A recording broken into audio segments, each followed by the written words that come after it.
The apartment felt unbearably quiet after both men had left.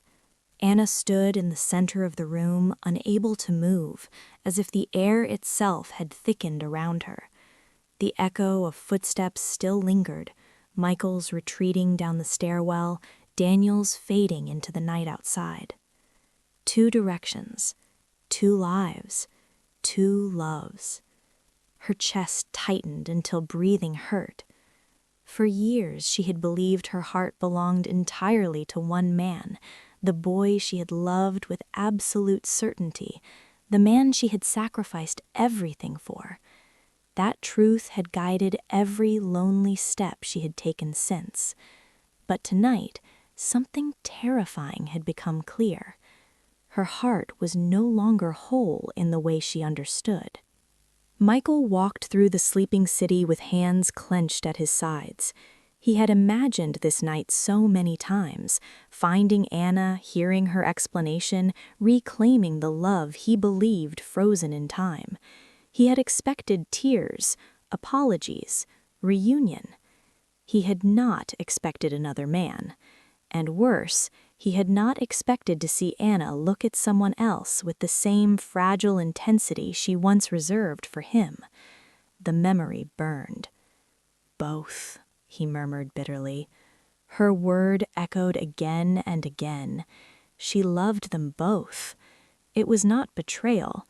That would have been easier to survive. It was something far more painful. Truth. He stopped beneath a traffic light glowing red in the empty street and pressed a hand against his chest, as if to contain something breaking loose inside. He still loved her. That had never changed. But love returned too late becomes something fragile, easily lost, easily overshadowed by new light growing in the same heart. "Am I already losing her?" he whispered. The question frightened him more than any past anger. Daniel did not go home. He drove without direction until the city thinned into quiet outskirts where street lamps stood far apart and the night opened wide. Only then did he stop the car. For a long moment he sat motionless, hands resting on the steering wheel, eyes unfocused. He replayed the scene again and again. Anna's tear-bright face, the man standing close to her, the way her voice changed when she spoke his name, Michael. He had never heard that tone from her before.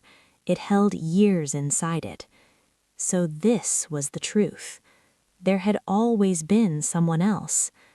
Daniel leaned back, exhaling slowly.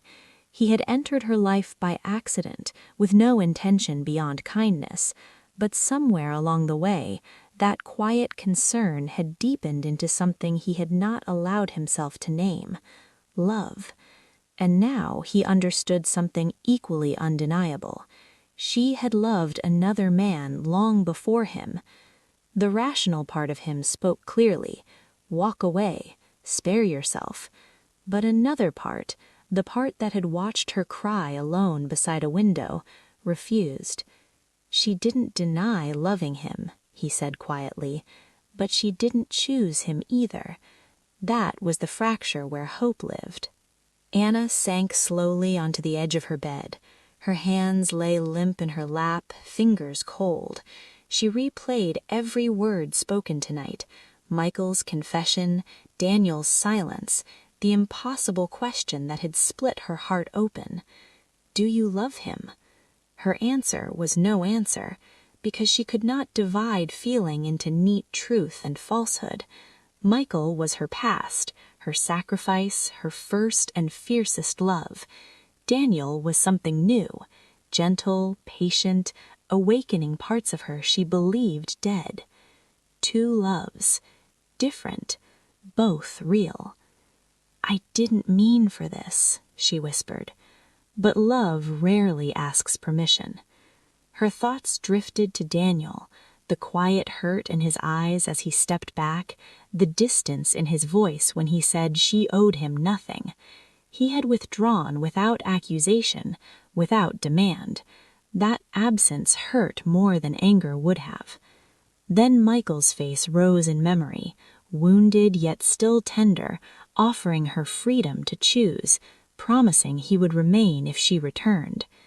2 men stepping away for her. The weight pressed down until tears finally came. Morning arrived pale and unforgiving. Anna had not slept. She rose at dawn out of habit, body moving through routine, while her mind remained tangled in the night before. By the time she reached Daniel's house, her steps had slowed to hesitation.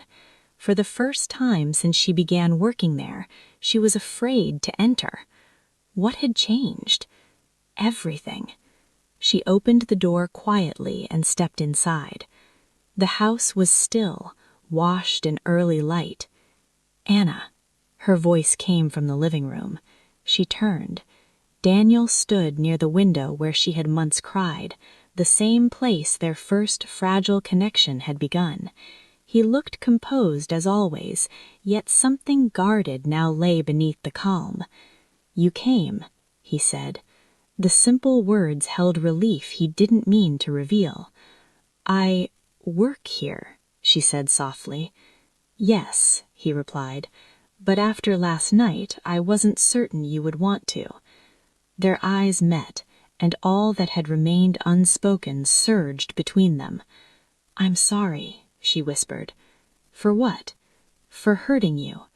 Daniel's expression shifted almost imperceptibly. "You didn't," he said. "You simply reminded me that you had a life before I entered it." The dignity of it cut deeper than blame. Anna stepped closer, heart pounding. "It's not only before." The words surprised both of them. Daniel held her gaze. "Meaning?" Her throat tightened. This was the truth she had not spoken to Michael, the truth she barely understood herself. "Meaning, he is my past, but you are not nothing to me." Silence filled the room, and in that silence, hope and fear rose together. Daniel spoke carefully. "Anna, I don't want to be someone you turn to only because you cannot return to him." Her breath shook. "You're not. Then what am I?" The question settled between them, the same impossible center her heart now circled.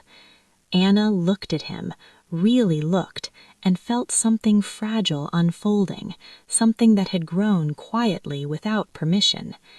"You are the life I didn't know I could still have." The words changed everything.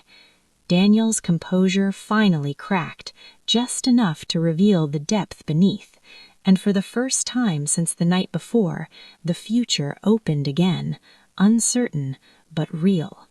Far away across the city, Michael stood at his office window, unaware that at the same moment Anna's heart was shifting once more, not away from him, but forward into something neither of them could yet understand. 3 lives still entwined, 3 hearts still unfinished, and the choice had only begun. To be continued.